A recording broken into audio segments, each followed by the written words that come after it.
नमो ज्ञानेश्वरा, नमो ज्ञानेश्वरा. निवृत्ती उदारा सोपान देवा, मुक्ताबाई नमो त्रिभुवन पावनी.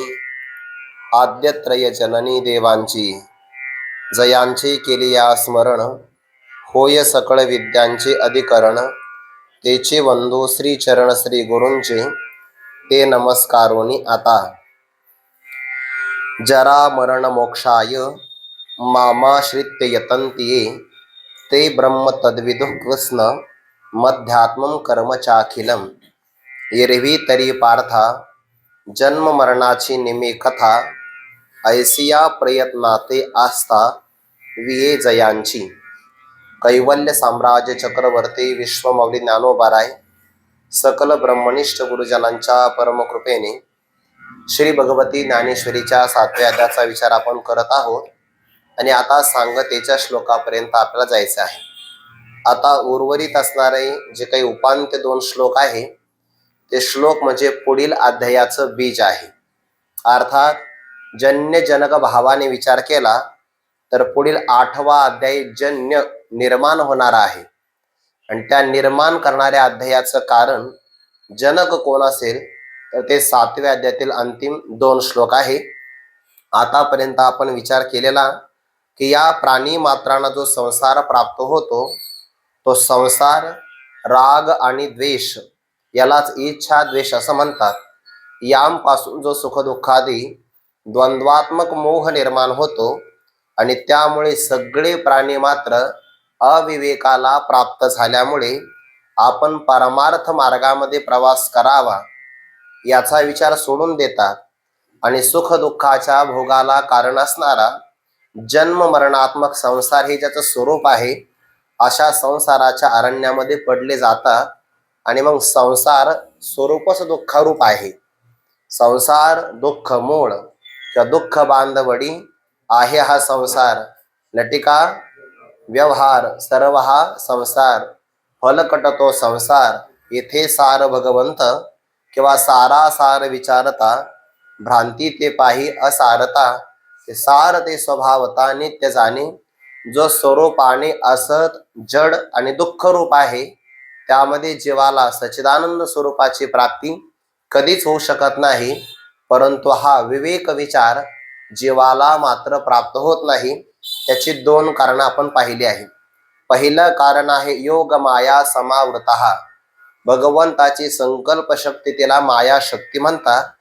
आणि भगवंताचा संकल्पच असा आहे की जे अभिमानग्रस्त किंवा जे अज्ञानाला प्राप्त झाले आहे, त्यांना स्वरूपाचा माझ्या परिचय होऊच नये असे भगवंताचे संकल्प शक्ती असल्यामुळे काचे योग माया पडळे, हे झाले आहाते आंधळे. मनोनी प्रकाशाचिनी देह बळे, न देखती माते. आणि दुसरं भगवंताला न जाणण्याचं कारण काय असेल तर विषयाच्या ठिकाणी असणारी जी भोगासक्ती, इच्छा द्वेषपूर्वक असणारा अभिनिवेश आणि त्या अभिनिवेशाचा कारण व अंतकरणामध्ये प्राप्त झालेली विकार परंपरा, यामुळे सुद्धा जीव परमात्मा स्वरूपाला जाणू शकत नाही. परंतु सगळेच जाणत नाही असं नाही. ज्यांच्या जीवनातलं ज्ञानास प्रतिबंध असणारं पाप नष्ट झालेलं आहे. पापाचे अनेक प्रकार आहे. हिताला प्रतिबंध करतं तेही पापच आहे. बुद्धीला आच्छादित करतं तेही पापच आहे. भगवंताच्या स्वरूपाला कळू देत नाही तेही पाप आहे. भगवान तर 9व्या अध्यायामध्ये म्हणतात ना, तेवी माझी भक्ती विन जे कीजे, ते महापाप नोहे.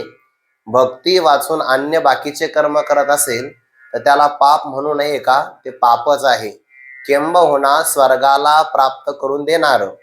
आणि याज्ञिक ज्याला पुण्य म्हणतात, ज्ञानोबारा म्हणतात, ते सुद्धा पापच आहे. अरे अर्जुना, मजची माझे असता, जेने मी दुराहावे पंडुसुता, ते पुण्य ऐसे म्हणता जीवन तुटे काही.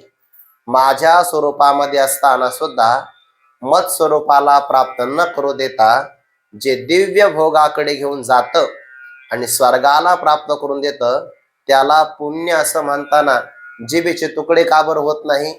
ज्ञानोबराय थोडंसं कठीण बोलतात बरं. इथे जर तुकोबाराय असते तर थोडे आणखीन तीक्ष्ण शब्द आले असते. पण ज्ञानोबाराय म्हणतात जीवन तुटे काही, किंवा फार झालं तर मूर्ख, गावंढिया, गावंढळ एवढा शब्द ज्ञानोबाराय वापरतात. तो सुद्धा लागू नये याची काळजी ते घेतात, कारण मृदू अंतकरण आहे. तो कोबारांचं तसं नाही, लहान असो ना तर मोठा असो, नाही भिडभार तुका म्हणे साना थोर. तो कोबारांची भाषा तीक्ष्ण आहे. त्याचं कारण आहे, ज्ञानोबारायांच्या अवतार काळामध्ये लोकांचे अंतकरण बऱ्यापैकी संवेदनशील होते. त्यामुळे त्या शब्दाचा सुद्धा लोकांना फार त्रास व्हायचा, म्हणून मृदू शब्द वापरले. तुकोबारायांच्या काळामध्ये लोकात प्रगती झाली, अंतकरण थोडेसे बोतड झाले, आणि मग लक्षात आलं यांना मृदू शब्दामध्ये काही होणार नाही, लातो की भूत जाऊ द्या, बातो नाही असं म्हणतात की. तुकोबारायांची भाषा थोडी तीक्ष्ण आहे, ज्ञानोबारायांची भाषा मृदू आहे. जे स्वर्गाला घेऊन जात त्याला पुण्य असं म्हणावं तरी कसं. मग मीन पवीचे ऐसे जे पाप रूप पुण्य असे, ज्ञानोबा त्याला पाप रूप पुण्य म्हणतात. माते जेने पावे जे ते शुद्ध पुण्य. असा ज्ञानाला प्रतिबंधक असणारं पाप ज्यांच्या जीवनातलं पूर्णतया नष्ट झालं आणि भगवत स्वरूपाची प्राप्ती करून देणारं जे पुण्यात्मक कर्म आहे, पण निष्काम कर्म असेल, निष्काम उपासना असेल, अगर्वता धारण करून श्रीगुरूंची सेवा करून जे ज्ञान संपादन केलं असेल, हे सगळं पुण्यात्मक कर्म आहे. आणि या कर्मामुळे जे द्वंद्वापासून निर्माण होणाऱ्या मोहापासून निश्चय रूपाला मुक्त झाले, माम दृढव्रताः भजन्ते. अतिशय दृढव्रताने भगवत प्राप्तीच्या पलीकडे या जगतामध्ये काहीच प्राप्तव्य नाही असा ज्यांचा पूर्णतया निश्चय बांधलेला आहे, त्यांना दृढव्रत असं म्हणतात. जरी हे आकाशवर पडो पाहे, ब्रह्मगोळभंगा जाये, वट वानळ त्रिभुवन खाये, परी मी तुझीच वास पाहे का विठोबा, न करे अनिकाचा पांगेला, नामधारक तुझाची अंकेला. कितीही जीवनामध्ये प्रतिकूल प्रसंग आले तरी जे भगवंताच्या प्राप्तीचा मार्ग सोडत नाही त्या व्रताला दृढ व्रत असं म्हणतात.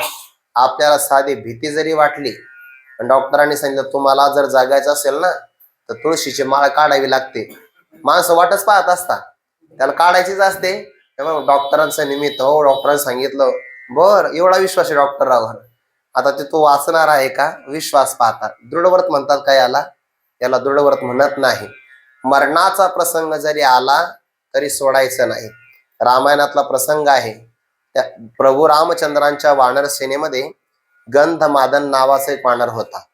ईश्वराने त्याच्या अंगाला निसर्गता सुगंध दिला होता. निसर्गता आपण सुगंध येण्याकरता सेंट मारतो. मला एक व्यक्ती म्हटला होता की महाराज फेटा बांधला, तुम्ही थांबा थोडं. म्हणलं का?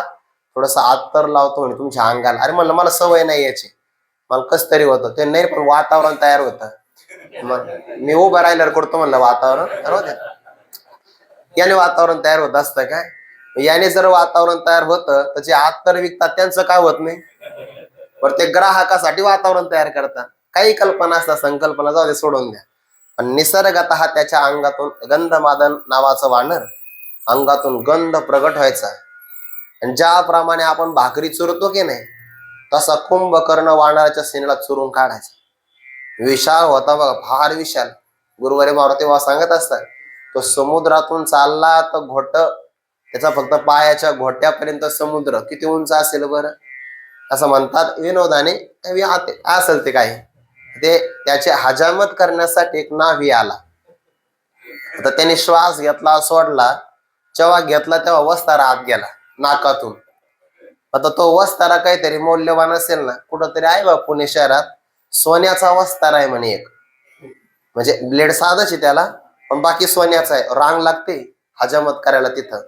काही करतात लोक धंदा वाढायला. मला तसं करून घ्यावं लागेल काहीतरी, एखादी पिन का व्हायला पण सोन्याची ठेवायची मोबाईलला, तेवढ्याच तारखे वाढतील.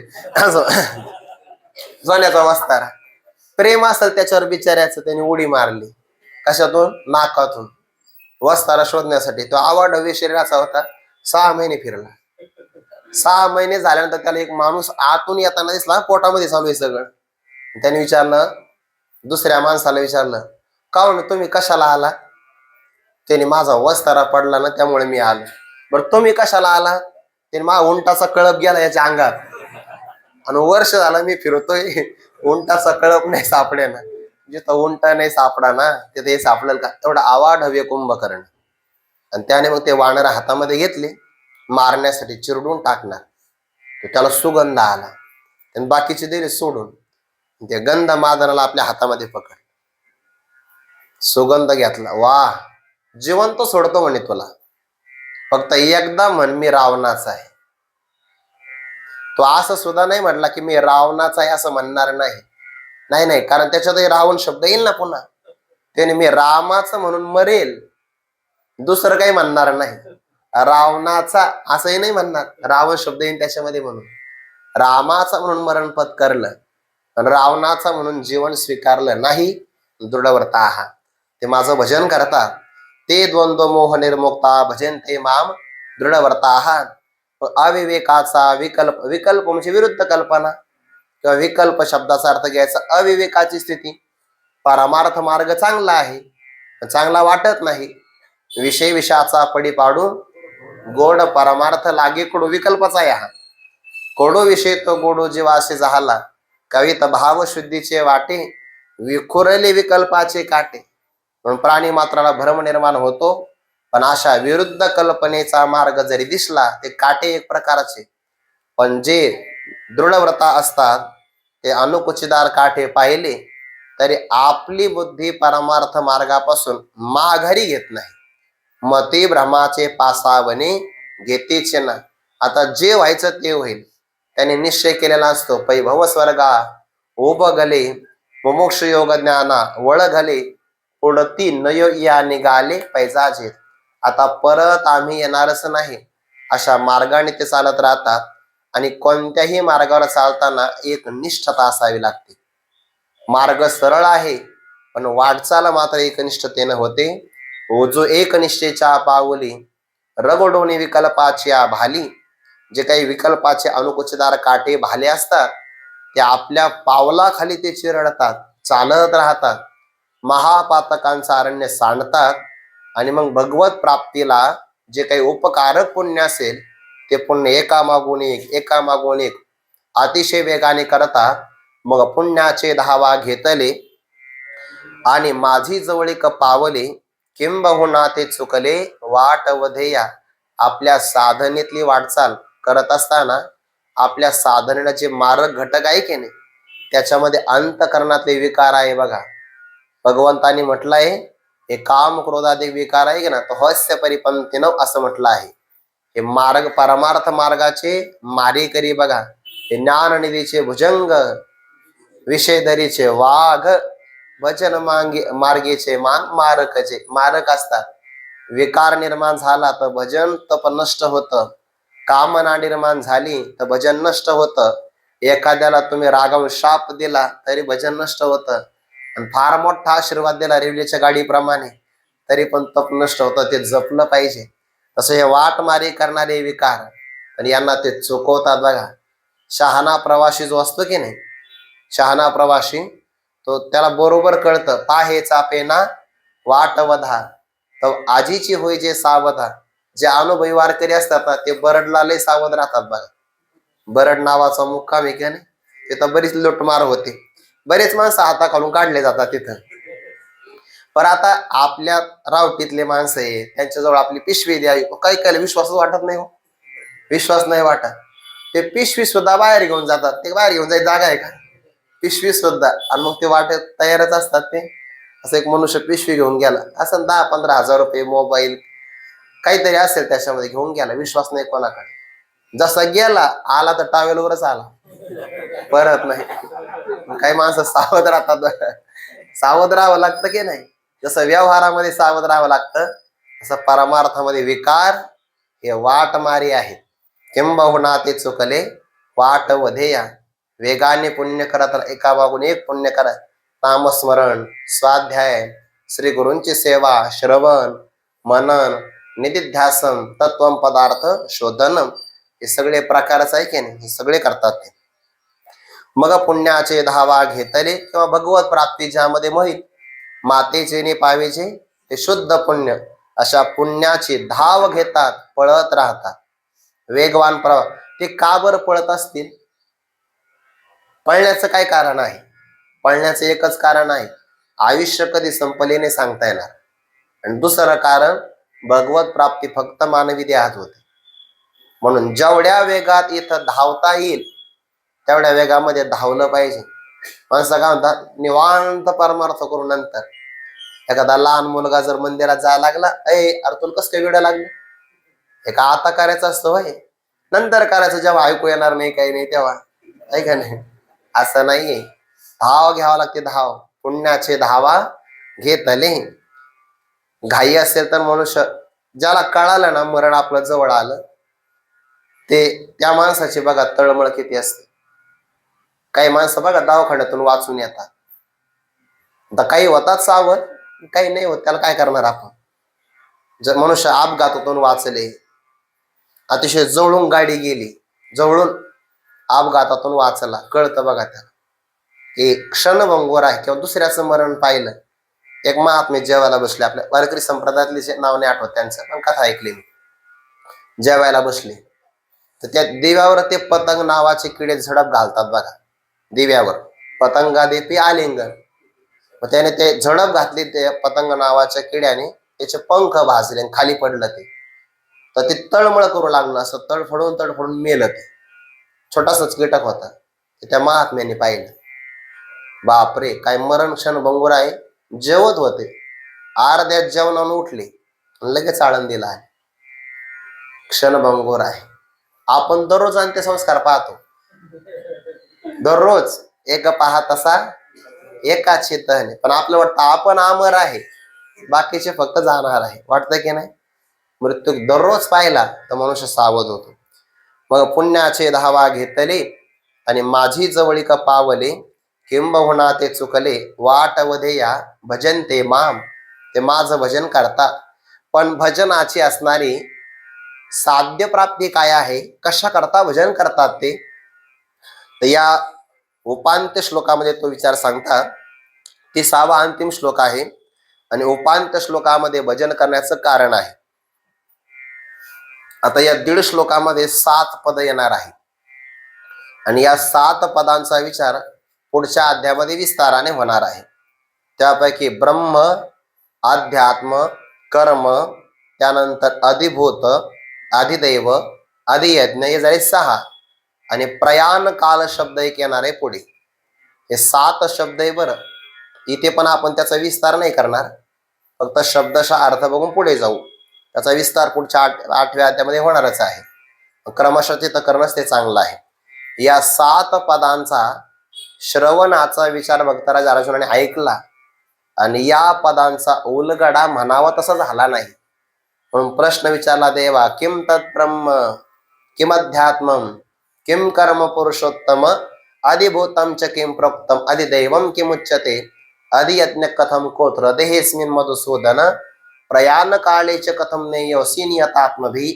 अशा 2 श्लोकामध्ये 7 प्रश्नांचा विचार पुढे येणारच आहे.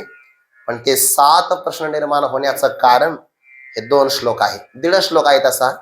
त्यापैकी उपांत्य श्लोक, जरा मरण मोक्षाय माम आश्रित्य यतन्ति ये ते ब्रह्म तद विदुः कृष्णम अध्यात्मम कर्म च अखिलम.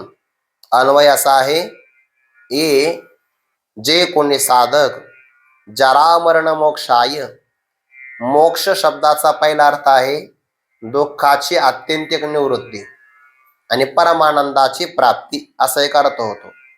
आणि मोक्ष शब्दाचा दुसरा अर्थ आहे सुटका होणं, मोकळं होणं. तर इथं दुसरा अर्थ घ्यायचा मोकळं होणं. जरा देहाची अवस्था आहे आणि मरण देहाचीच अवस्था आहे. जरा आणि मरण यांच्यातून मुक्त होण्यासाठी मोक्ष अर्थ इथं पण लागतो, पण इथं मोक्ष शब्दाचा मोकळं होणं, या बंधनातून सुटणं, यासाठी माम आश्रित्य ए यतंती, माझा आश्रय करून, माझा म्हणजे सगुण परमात्म्याचा, कारण शब्द ते तसा आलाय. पुढे ब्रह्म शब्द आला तर निर्गुण परमात्मा घ्यायचा. सगुण परमात्म्याचा आश्रय शरणागती ते करतात बरं, पण नुसती शरणागती नाही करत, यतंती, ते चांगल्या प्रकारचे प्रयत्न करतात, साधनाही करतात. देवाची शरणागती पण आहे आणि शरणागतीच्या बरोबर भगवंताच्या प्राप्तीची साधनाही करतात. शरणागती केल्यामुळे अहंकार राहत नाही, आणि साधना केल्यामुळे आळस राहत नाही. म्हणजे प्रयत्नमान राहिलं पाहिजे आणि शरणागती पण केली पाहिजे. जरा मरण मोक्षाय माम आश्रित्य, माझा आश्रय करून ए यतंती, जे फार मोठे प्रयत्न करतात ते कोणी साधक असतील, तद ब्रह्म विदुः, ते तद ब्रह्म म्हणजे कोणतं, जे तत्पदाचं लक्ष असणार. महावाक्याचा विचार करतो ना आपण, त्या महावाक्यामध्ये तत्त्वम असि अशी पदाने ऐक्य सांगायचं, तर मग तत्पद ईश्वराचं वाचक आहे, त्वम पद जीवाचं वाचक, दोघांमध्ये ऐक्य होऊ शकत नाही. मग तत्पदाचं लक्ष असणारं ब्रह्मचैतन्य आणि त्वम पदाचं लक्ष असणारं साक्षी चैतन्य, हे स्वरूपाने एक असल्यामुळे त्यांच्यामध्ये ऐक्य होऊ शकतं. तर ते तद्ब्रह्म विदुः, त्या परब्रह्माला तत्पदाचं लक्ष असणारं ब्रह्मचैतन्य त्यालाही जाणतात.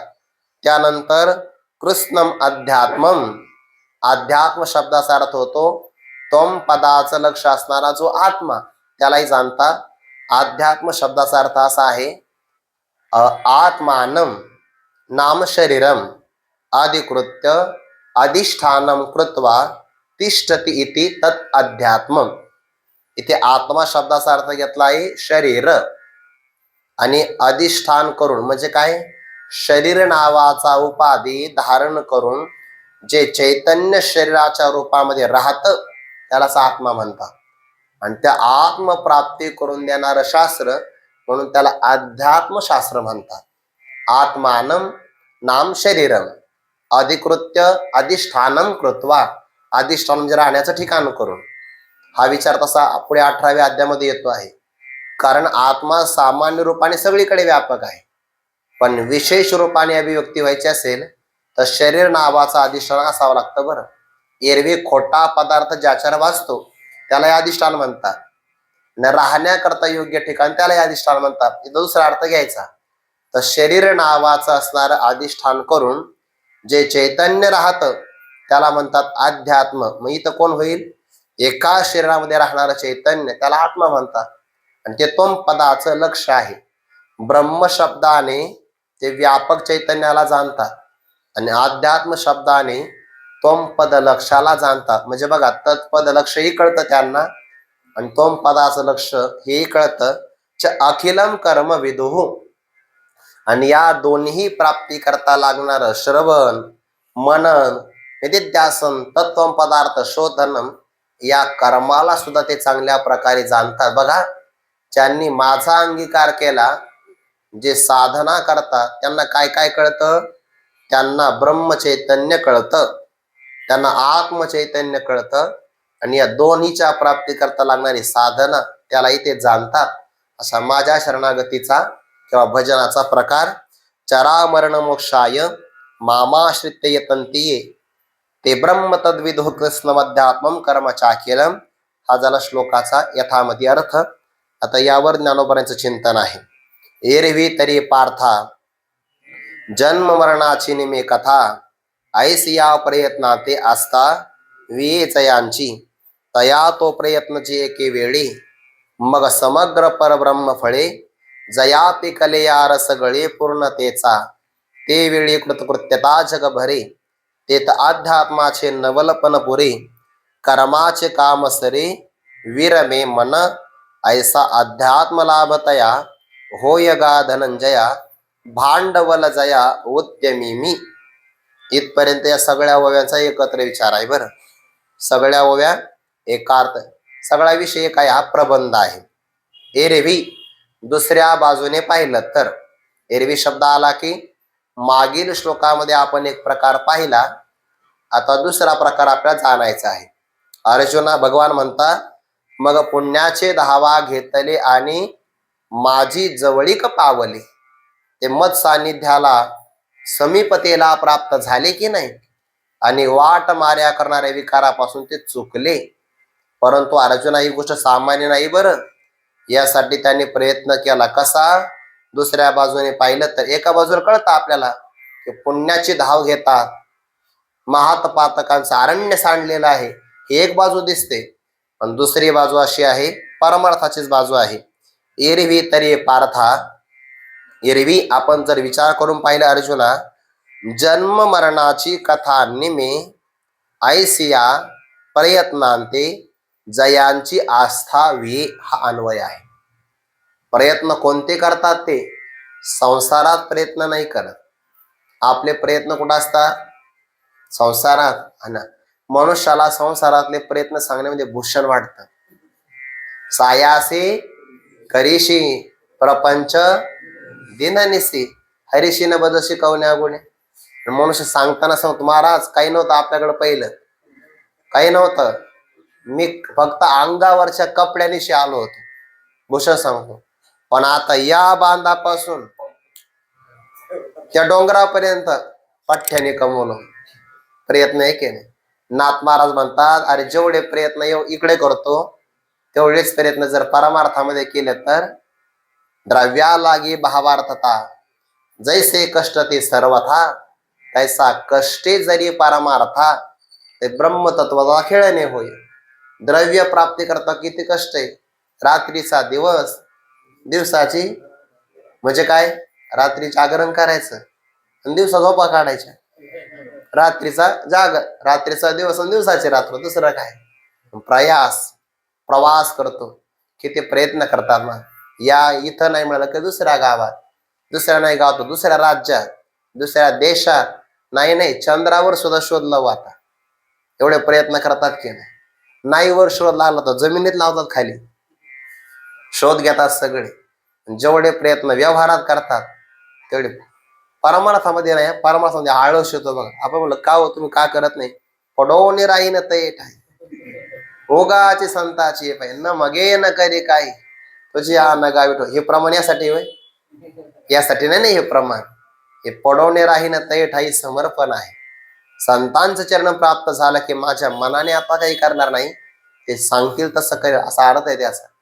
म्हणून प्रयत्न मात्र परमार्थामध्ये.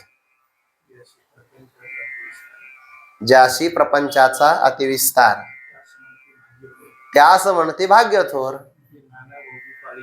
जे नाना भोगी पाळी शरीर सुकृती नर त्या ते म्हणते. जो बहुवे विषय वेला असे गोंफे तो म्हणते वाई पडिला सापे. जो आवेल आश भारी दडपे तया ते सज्ञान म्हणते. तो याची टोपी त्याच्या डोक्यावर, त्याची दुसऱ्याच्या डोक्यावर, सगळ्यांच्या आपल्याकडे घेतो माणूस. वा त्याच्यासारखा व्यवहार चतुर दुसरा कोणी नाही. असतो लबाड, त्याच्यासारखा व्यवहारी मनुष्य कोणी. इतक्या प्रयत्न. पण यांचा तसा नाही. त्यांच्या प्रयत्नाचं उद्दिष्ट काय? जन्म मरणाची कथा निमी. कथा म्हणजे गोष्ट. जन्म आणि मरणाची कथा संपून जाईल. आणि या करता जे प्रयत्न करावे लागतात तसे प्रयत्न कुठून होतात बरं? प्रयत्न शरीराकडून होतात. पण त्या प्रयत्नाला प्रेरणा अंतःकरणातून मिळत असते. अगोदर इच्छा होते ना प्रयत्नाची, इच्छती अगोदर जानाती, इच्छती मग येतते लभते. मग चारच क्रियापद आहे जीवनामध्ये. पहिलं तर मनुष्याने जाणलं पाहिजे, त्याने कुठंतरी ऐकलं तर कळेल ना त्याला जायचं कुठं. म्हणून अगोदर जानाती, जाणतो तो. जाणल्यानंतर सुखरूप वाटलं तर इच्छती, त्याची त्याला इच्छा होते. बरं नुसती इच्छा केली, समजा तर तुम्ही बसले इथं आणि इच्छा केली मनात चहा, मिळतो लगेच? पाठ संपाची वाट पाहावं लागते. इच्छती. बरं मग आता इच्छा केली, खिशात हात घातला तर जाऊ द्या, आता काय झालं, आज सदरा बदलला. मग इच्छा आहे पण प्रयत्न करावे लागतात. मग कोण्या तरी भाविकाला सांगावं लागतं एकादशी दान केलं पाहिजे, सांगतात काही माणसं, त्याच्याकडून चहा घेतात. मग येतात ते, आणि येतं ते प्रयत्न केल्यानंतर मग लभते. मग कप संपल्यानंतर आनंद मिळतो. आहे की नाही? जानाती. मी फक्त चहाचं उदाहरण दिलं, घ्यावा असा माझा आग्रह नाही, नाही घेतला चांगला आहे. जानाती इच्छती येतते लभते. मग त्याला आस्था म्हणतात. पराकोटीची आवड आस्था. आणि ऐसिया प्रयत्नाते, असे त्यांचे प्रयत्न आहे की ज्यामुळे जन्म आणि मरण संपून जाईल. वाढेल असा नाही, जन्म आणि मरण संपेल असे प्रयत्न फक्त परमार्थामध्ये आहे. आणि त्या प्रयत्नाते म्हणजे त्या प्रयत्नाला आलंय बघा द्वितीय विभक्ती इथं, सलाते सला नाते. पहिलं वर्ष व्याकरण. प्रयत्नाते म्हणजे प्रयत्नाला, अशा प्रयत्नाला विये प्रसवते. आस्था स्त्रीलिंगी शब्द आहे आणि ती कुणाला जन्म देते? प्रयत्नाला. प्रयत्न पुल्लिंगी शब्द आहे, मुलाला जन्म देते. म्हणजे अंतकरणातली आस्था ही आशा प्रयत्नाला विये प्रसवते, उत्पन्न करते, जन्म देते, की ज्या प्रयत्नाच्या माध्यमातून जन्म आणि मरणाची कथा संपलीच पाहिजे. म्हणजे हा प्रयत्न कोणता आहे? परमार्थातला आहे. आणि व्यवहारातला प्रयत्न मनुष्याला वाढवितो. बघा, असं म्हटलंय की मनुष्य देहामध्ये केलेलं कर्म संचितामध्ये जमा होतं. इतर प्राणी, पशु आणि यांनी जर काही कर्म केलं तर त्यांना पाप पुण्य लागत नाही. पशु काय पाप पुण्य जाणती, उत्तम मध्यम भोग भोगिती, त्यांना ते लागत नाही. पण मनुष्याने अहंकाराने प्रयुक्त होऊन जे मनुष्य बुद्धीने अहंकाराने कर्म केले जातात ना, एका मानवी देहामध्ये केलेले कर्म पुढे कोट्यावधी जन्म देऊ शकतात. जसं आपण एक धान्याचा कण पेरला तर त्याला चांगलं कणीस लागतं बघा. आणि जमीन जर चांगली असेल तर एका ताटाला 3-3 कणस लागतात कधी कधी. असं मनुष्य देहामध्ये केलेले कर्म पुढे येणाऱ्या अनंत जन्माला कारण ठरतात. म्हणजे काहीचे प्रयत्न जन्म आणि मरणाला वाढवणारे आहे आणि साधकाचे प्रयत्न जन्म आणि मरणाची कथा संपविणारे आहे. याला आवड असावी लागते आतून. जे एका जन्माचा विचार करतात ते साधक नसतात. जे आगामी अनंत जन्माचा विचार करतात ते खरे साधक असतात. काही लोक म्हणतात ना आपल्याला, का हो तुम्ही आता परमार्थ करता, तुमचं पुढं कसं होईल? त्याला म्हणायचं असतं की उतार वयात काय होईल असं याला वाटतं. पुढं नेमकं काय होईल तुमचं? बरोबर, जाऊ दे, आमचं काय कोण, तुमचं काय तरतूद करून ठेवली. हो, फिक्स डिपॉझिट आहे किंवा त्याला काय म्हणतात प्रॉव्हिडंट पेआउट, प्रॉव्हिडंट फंड, भविष्य निर्वाह निधी, ते करून ठेवलं. आणखीन विमा काढून ठेवला. बर, ठीक आहे. एका जीवनाचा विचार करतो तो मनुष्य हुशार असतो, मान्य आहे ना? एका जीवनाचा विचार करतो, भविष्यामध्ये येणाऱ्या जीवनाचा विचार, तो जर हुशार असेल तर जो भविष्यामध्ये येणारा जन्माचा विचार करतो तो किती हुशार असेल? तो साधक आहे. आयस या प्रयत्नात ते आस्थावी जयांची. ते जरा जरा अवस्था आहे, दोनच अवस्था घेतल्या बरं इथं, जरा आणि मरण यातून सुटका होण्यासाठी. दोनच काय घेतल्या? शरीराच्या 6 विकार आहे ना, त्याच्यापैकी 22च्या अवस्था थोड्याशा, बाकीच्या अवस्था थोड्याशा गोड वाटतात मनुष्याला. ज्या येते जन्मात काही आठवत नाही ना, बरं वाटतं. अस्ति, मी आहे, मी आहे, कोणाला आपलं अस्तित्व आवडतं. बर, वर्धते, ते मनुष्याला आवडतं. फक्त विपरिणामते, अपक्षी येते, विनश्यते, हे कठीण वाटतं बघा. ह्याच्या अवस्था आहे की नाही, बदल झाला बाबा, थोडी घसरण झाली, ज्याच्यामध्ये क्षीणता येते ना, त्याला जरा म्हणतात. आणि मरण तर शरीराचा वियोगच आहे. हे देहामुळे येतात ना, त्यातून सुटका व्हावी म्हणून ते काय करतात? प्रयत्न. हा न मरणे जगस्प्रिय आस्पद, एक सार्वभौम पद, न मरणे निर्विवाद जगा पडी. मनुष्याला वाटतं की मरू नये, मरावं लागतं, टाळू शकत नाही कोणी. इथे अवताराधिक नाही राहिले तर आपण काय राहणार आहे? मनुष्याला वाटतं नाही मी अमर राहावं, अमर. जन्म मृत्यूच्या व्याधी या दररोज वाचल्या पाहिजे, 13व्या अध्यायातल्या. सावध होतो आपण. प्रयत्न चांगला आहे, त्या प्रयत्नाला मिळतं काय? प्रयत्नाला मिळतं ना, व्यवहारातलं नाही मिळत फळ, परमार्थातलं मिळतं. तया तो प्रयत्नची एक वेळी, मग समग्र परब्रह्म फळे, जयापी कलेया रस गळे पूर्णतेचा. ज्ञानोबा रूप करतात बन, फल प्राप्ती असते की नाही, तर ते फळ सुद्धा पिकलेलं पाहिजे. आणि पिकलेलं जर फळ असेल त्याच्यातून आपोआप गोड मधुर रस पाझरतो बघा. आपोआप एक झाडाला फळ पिकावं लागतं, सीताफळ पिकतात बघा झाडाला, आपोआप पिकतात ते. पण ते या ऋतूतले एवढे चांगले नसतात, कारण ते पावसाचं वातावरण असतं आणि त्याच्यामध्ये निसर्गता पाण्याचं प्रमाण जास्त असल्यामुळे ते एवढे गोड लागत नाही. पण जे डोंगरावरचे असतात ना सीताफळ, हे मुळामध्ये पाणी कमी असतं त्याच्यातलं. ते बीड भागात जावं लागेल, तिकडं जास्त सीताफळ आहे, फार मोठे तिकडं. आपण फिरून आलो म्हणून माहिती आहे ना.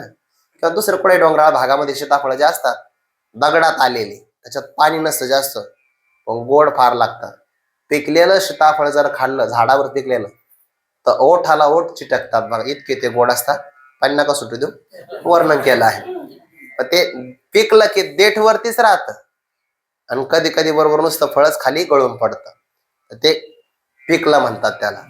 तसं अध्यात्मामध्ये सुद्धा परिपक्व अवस्था आहे. कसा तया तो, त्यांना तो प्रयत्नाची म्हणजे प्रयत्नच एके वेळी, एकदाच प्रयत्न केला त्यांनी. गुरु डॉक्टर बाबा सांगत असतात, एकदा प्रयत्न केला म्हणजे काय, तसं तर वारंवार प्रयत्न करावा लागतो की नाही. तच्चिंतनम तत्कथनम अन्योन्यं तत्प्रबोधनम एतदेक परत्वम च ब्रह्माभ्यासम विदुर्बुधाः. हे वारंवार करावं लागतं, वारंवार वारंवार अभ्यास करावा लागतो. मग एक वेळचा प्रयत्न का घेतला, त्या बाबांनी असं उत्तर दिलं, वारंवार प्रयत्न करावा लागतो तो आवरण निवृत्ती करण्यासाठी, प्रतिबंधाच्या निवृत्तीसाठी. पण अहम ब्रह्मास्मी त्याकारक जी वृत्ती आहे ना, ते जीवनात फक्त एकदाच होते. मी ब्रह्म आहे असं संशय विपर्यरहित ज्ञान एकदाच होतं, आणि एकदा झालं की ते अज्ञानाचा नाशच करतं आणि अज्ञान कार्याचा बाध करतं. आता प्रारब्ध असेपर्यंत ब्रह्मज्ञान झाल्यानंतर सुद्धा काही काळ विक्षेप शिल्लक राहतो, त्याला कोण काय करणार आहे, तो बघून संपवावा लागतो. म्हणून अज्ञान, आवरण, विक्षेप, परोक्ष ज्ञान, अपरोक्ष ज्ञान, शोकनाश आणि आनंदावाप्ती, यातलं जे अपरोक्ष ज्ञान झालं की नाही, तर त्यातून अज्ञानही जातं, आवरणही जातं, विक्षेप शिल्लक राहतो, शोकनाशही होतो आणि आनंदावाप्ती पण प्राप्त होते. फक्त विक्षेप शिल्लक राहतो म्हणजे ब्रह्मज्ञानी पुरुषाचा देह राहतो, प्रारब्ध शिल्लक राहतं, आणि एकदा ते संपलं की तो जीवन विदेह कैवल्याला प्राप्त होतो. असा त्यांचा तो प्रयत्न एक वार म्हणजे एकदाच ती वृत्ती होते बरं, वारंवार करण्याची. हा जर पुन्हा संशय आला, प्रमाणगत आला तर श्रवण करा, प्रमेयगत आला तर मनन करा, विपरीत भावना झाली की निधिध्यासन करा. हे उत्तर साधन आहे. पण उत्तम अधिकाऱ्याला कानावचनाची भेटी, सरिसाची पैकिरटी, वस्तू होणी उठी कवनो एक जो. परीस असतो ना, लोखंडाला लागला किती वेळ लागतो, एकदाच. एकदा लागलं की लोखंडाचं काय होतं, सोनं. कापूर आहे, त्याला अग्नी लावला, किती वेळ लागतो, एकदाच लावायचा, परत परत नाही. ते कशाची गोरी का, परत परत लावायला, ते धुपते मग नंतर पेटते, तसं नाही. कापराला अग्नी एकदाच लागतो, लोखंडाला परीस एकदाच लागतो. तसं महावाक्यापासून झालेलं अहम ब्रह्म असं वृत्ती ज्ञान एकदाच होतं. तया तो प्रयत्नाची एके वेळी म्हणजे एक वार. मग समग्र परब्रह्म फळी. हे समग्र परब्रह्म का म्हटलं असेल, समग्र म्हणजे पूर्ण परब्रह्म रूपाने त्याला फल प्राप्त होतं. 3 शरीरापासून म्हणजे स्थूल, सूक्ष्म आणि कारण, किंवा पंचकोशापासून अन्नमय, प्राणमय, मनोमय, विज्ञानमय आणि आनंदमय, या पंचकोशापासून, शरीर त्रितयापासून आपण स्वरूपाने वेगळे आहोत हे आत्मरूपाने ज्ञान आहे. पण आपला आत्मा व्यापक रूपाने कळाला पाहिजे ना, आणि व्यापक असणारा परब्रह्म आत्मरूपाने कळालं पाहिजे. म्हणजे आत्म्याच्या ठिकाणची परिच्छिन्नतेची भ्रांती गेली पाहिजे, आणि परब्रह्म हे कुठंतरी दूर आहे अशी परोक्ष भ्रांती गेली पाहिजे. याला ओतप्रोत चिंतन म्हणतात. तर मी आत्मा ब्रह्म आहे, परिच्छिन्नता गेली निघून आता, कारण मी ब्रह्म झालो आणि ब्रह्मच माझा आत्मा आहे. तर परोक्ष गेलं, अपरोक्ष ज्ञान झालं. या ओतप्रोत चिंतनालाच समग्र परब्रह्म फळे, समग्र परब्रह्म प्राप्ती असं म्हणतात. नाहीतर योगी पुरुषाला समाधी अवस्थेमध्ये आत्मस्वरूपाचं भान आहे, पण आत्माच ब्रह्म आहे एवढं मात्र ज्ञान नाही ना, त्याला समग्र रूपता नाही. आणि समग्र परब्रह्म प्राप्ती नसेल तर योगी पुरुष जरी असेल तरी समाधीमध्ये न्यूनताच राहते, जीवनामध्ये असमाधानच राहतं. कारण समाधी तोपर्यंत आनंदात आहे, समाधी उतरली मग विक्षेप आहे. म्हणून विक्षेप नष्ट करण्यात नाही, बाध करण्यात पुरुषार्थ आहे. जगाला नष्ट नाही करायचं, दिसत असताना खोटं समजणं, त्याला बाध निश्चय म्हणतात.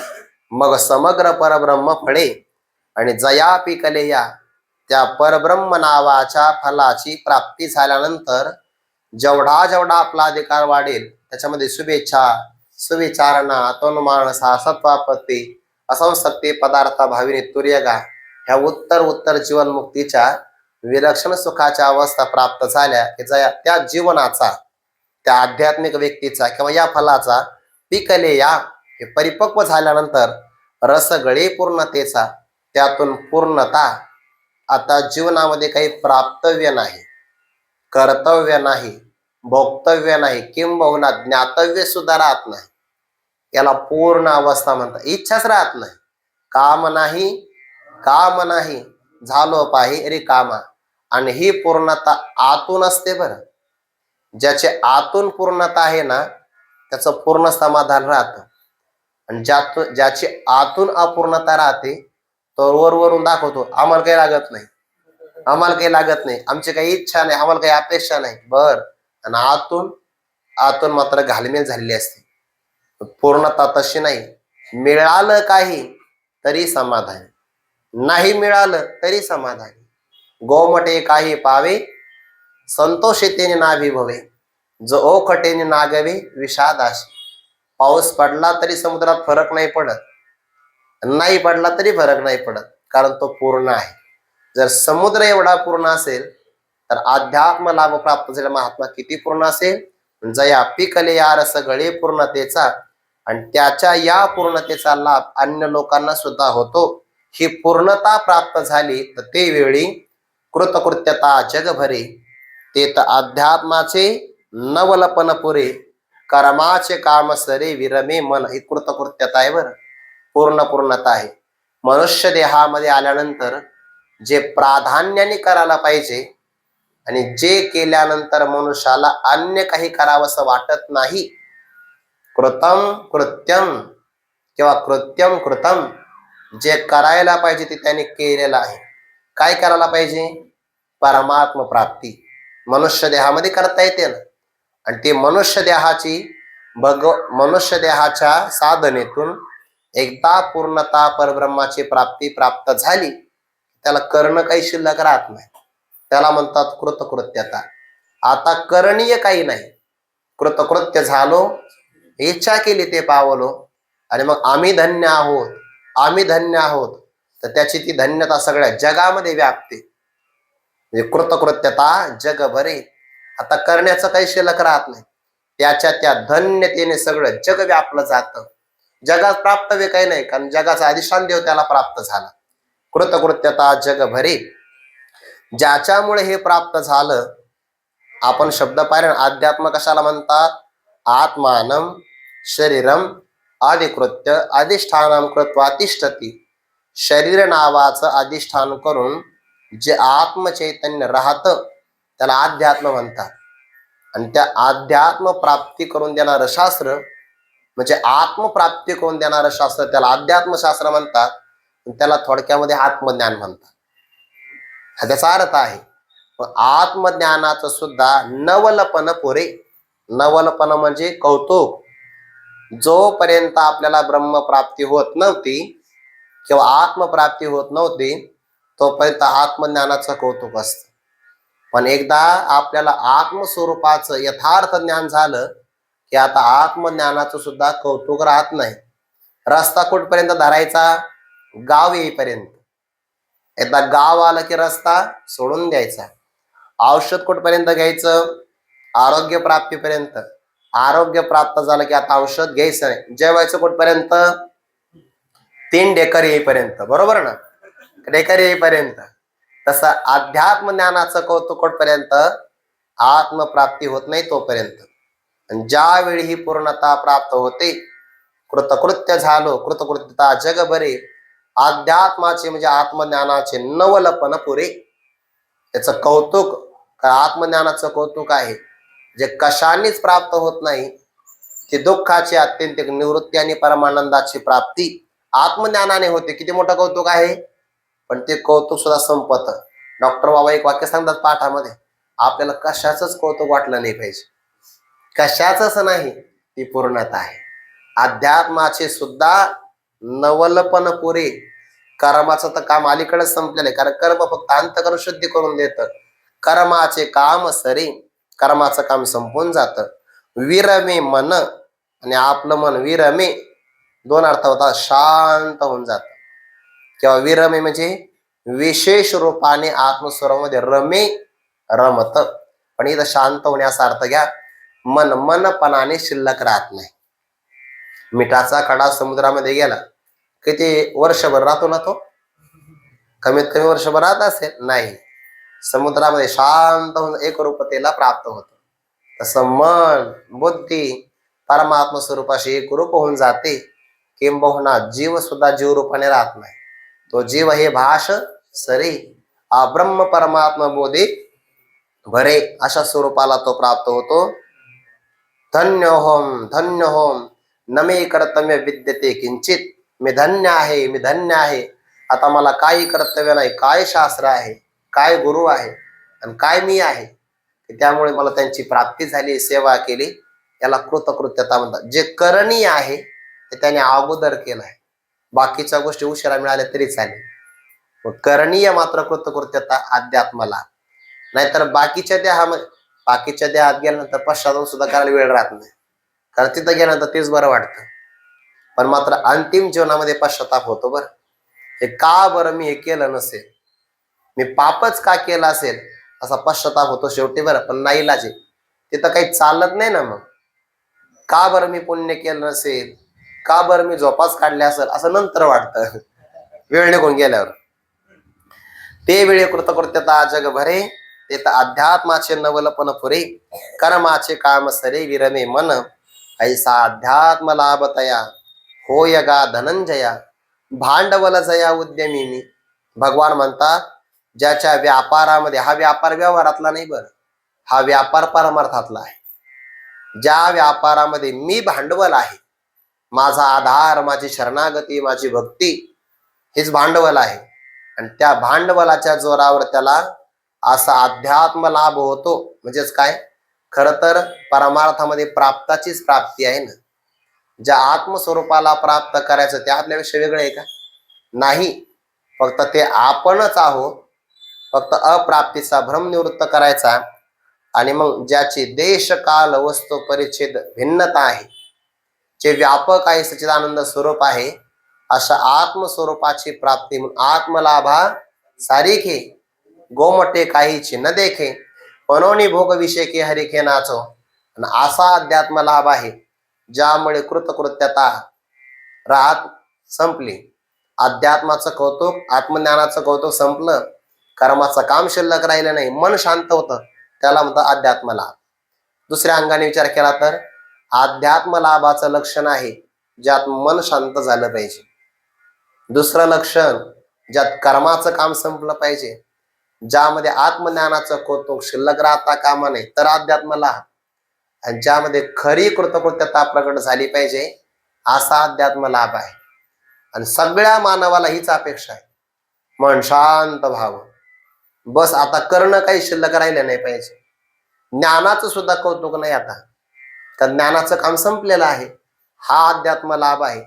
आणि हा अध्यात्म लाभ व्हावा ही आतून अपेक्षा आहे. पण सगळ्या जगातल्या लोकांचे प्रयत्न चुकतात. प्रयत्न कुठं करतात? अध्यात्म लाभ व्हावा प्रयत्न व्यवहारात करतात. आणि जिथं जे हरवलं तिथं ते शोधलं पाहिजे की नाही? चालणार नाही ना. पण अध्यात्म शास्त्राचाच अभ्यास केला पाहिजे. ऐसा अध्यात्म लाभ तया होय गा धनंजया. हे धनंजय शब्द का वापरला बरं? ज्याने राजसूय यागामध्ये अनेक प्रकारच्या लोकांकडून धन गोळा केलं होतं ना, पराजित करून. मग जसं तो बाहेरचं धन कमवू शकतो, हे तसं आत्मज्ञान नावाचं धन सुद्धा जिंकू शकतो की नाही? म्हणून हे धनंजया. नाही तर श्लोकामध्ये कोणतं संबोधन नाही आलं बरं. मागच्या श्लोकामध्ये आलं होतं भारत परंतप, पण इथं नाही आलं. पण ज्ञानोबराय आहेत ते. जर लाभाचा विचार आला तर मग आत्मज्ञान नावाचं परमार्थ महाधन, हे धनंजया, तो धन जिंकलं की नाही? आता आत्मज्ञान नावाचं धन जिंकून घे. अध्यात्म लाभाचं म्हणजे स्वस्वरूपाचा परिचय करून घे. आणि या धनाला जिंकण्याची तुझी योग्यता आहे. फक्त तुला भांडवल लागेल तर मी देतो. भांडवल जया उद्यमी मी. ज्यांच्या उद्योगामध्ये, परमार्थाच्या व्यापारामध्ये झाला सफळ हा व्यापार आहे बरं. साठवला हरी जी हृदय मंदिरी त्यांची सरली रझार, झाला सफळ व्यापार. हा अभंग घेतला त्याचा व्यापार सांगताना ही ओवी सांगायची. ऐसा अध्यात्म लाभतया होय गा धनंजया, भांडवल जया उद्यमी मी, झाला सफळ व्यापार. तया ते साम्याची वाडी, ऐक्याची सांदे कुळवाडी, ते तर भेदाची आदुबळ वाडी नेणीचे तया. आणि मग हा व्यापार वाढतच जातो. तया ते साम्याची वाढी, एकदा ही स्वरूपता प्राप्त झाली की समरूपाने असणारे ब्रह्म सगळीकडे अनुभवाला येतं. सगळीकडे वासुदेव सर्वमिती समहात्मा सुदुर्लभ, साम्याची वाढी अशी समरूपाने असणारी ब्रह्मरूपता त्याला साम्य म्हणतात. त्या साम्याची वाढ झाली की मग कोणताच भेद शिल्लक राहत नाही. थोडा या भेदाचा विचार आपण उद्या करू, म्हणजे आज ओवी संपली. आता ऐक्याची जीवाचं आणि परब्रह्माचं अखंड ऐक्य आहे. कुळवाडी सांदे, साधेचे का सांदे, सांदे म्हणजे भरते वाढते. ऐक्याची असणारी कुळवाडी, कुळवाडी म्हणजे व्यापार. परब्रह्माचा आणि जीवाचा अखंड असणारा ऐक्य, या ऐक्याचा असणारा व्यापार भरला जातो आणि साम्य स्वरूपाची वाढ होते. आणि ज्याला ही समृद्धी प्राप्त झाली की मग भेदाची दुबळवाडी, दुबळवाडी म्हणजे दैन्य दारिद्र्य नेणीचे तया. भेद कसा असतो हे दारिद्र्य त्याला आठवत सुद्धा नाही, किंबहुना तो कोणत्या भेदाला जाणतच नाही. सगळीकडे अभेद भावाला प्राप्त होतो, किंबहुना भेद सापेक्ष अभेद सुद्धा राहत नाही. तुका म्हणे भेदाभेद गेला वाद खंडोनी. थोडा आणखीन विचार आहे, चिंतन आपण उद्या करू. कुंडलिक वरदा हरी विठ्ठल श्री ज्ञानदेव तुकाराम माऊली ज्ञानेश्वर महाराज की जय. तुकाराम महाराज की जय. सद्गुरु जोग महाराज की जय.